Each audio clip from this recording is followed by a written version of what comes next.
Hello दोस्तों, नमस्कार। हमारे चैनल पर आपका स्वागत है। हम रोज ताज़ा खबरें आप तक पहुंचाते रहेंगे। आप हमारे चैनल को सब्सक्राइब कर ले। आज हम बात करेंगे हनुमान बेनीवाल की। किसानों और गरीबों के लिए हनुमान बेनीवाल बने एक उम्मीद। नागौर में जेएसडब्ल्यू सीमेंट कंपनी के विरोध में किसानों पर पुलिस कार्रवाई ने बढ़ाई हलचल।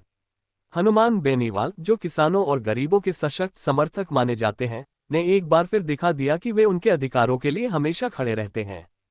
हाल ही में नागौर जिले के सरासनी गांव के पास किसानों के साथ एक घटना घटी, जब पुलिस ने विरोध कर रहे किसानों पर लाठीचार्ज किया। इस घटना के बाद बेनीवाल का गुस्सा ट्विटर पर फूट पड़ा और उन्होंने सरकार पर जमकर हमला बोला। उनके द्वारा सोशल मीडिया पर पोस्ट किया गया संदेश अब हर किसी की जुबान पर है।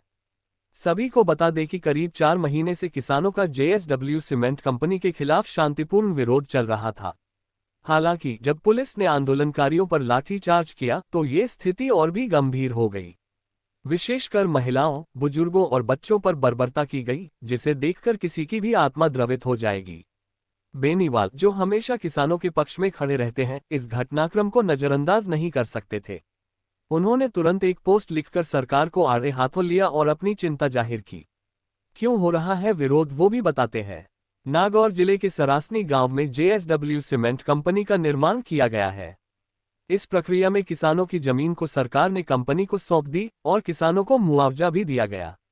लेकिन किसानों का कहना है कि मुआवजा नाकाफी था और वे अधिक मुआवजे की मांग कर रहे हैं। जब उनकी मांगों को नजरअंदाज किया गया तो किसानों ने विरोध प्रदर्शन शुरू किया। लेकिन इस विरोध के दौरान पुलिस ने उन्हें दबाने के लिए क्रूरता दिखाई, जिसके चलते कई किसान और महिलाएं घायल हो गईं। बेनीवाल का संदेश। बेनीवाल ने अपनी पोस्ट में लिखा, भाजपा सरकार में कुछ नेता किसानों के खिलाफ साजिश कर रहे हैं और जेएसडब्ल्यू कंपनी से मिलीभगत कर रहे हैं।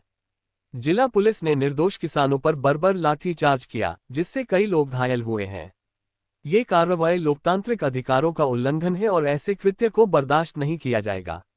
उन्होंने ये भी कहा कि अगर किसानों की मांगों का समाधान नहीं किया गया तो वे आंदोलन में शामिल होंगे और जेएसडब्ल्यू कंपनी के खिलाफ मजबूती से लड़ेंगे। बेनीवाल ने मुख्यमंत्री से मांग की कि किसानों को मुआवजे के रूप में 20 लाख रुपये प्रति बीघा दिए जाएं और अनुसूचित जाति के किसानों की जमीन की खरीद सुनिश्चित की जाए। बेनीवाल का आह्वान। बेनीवाल ने आरएलपी कार्यकर्ताओं से अपील की कि वे आंदोलन के लिए तैयार रहें और किसानों के संघर्ष में उनके साथ खड़े रहें।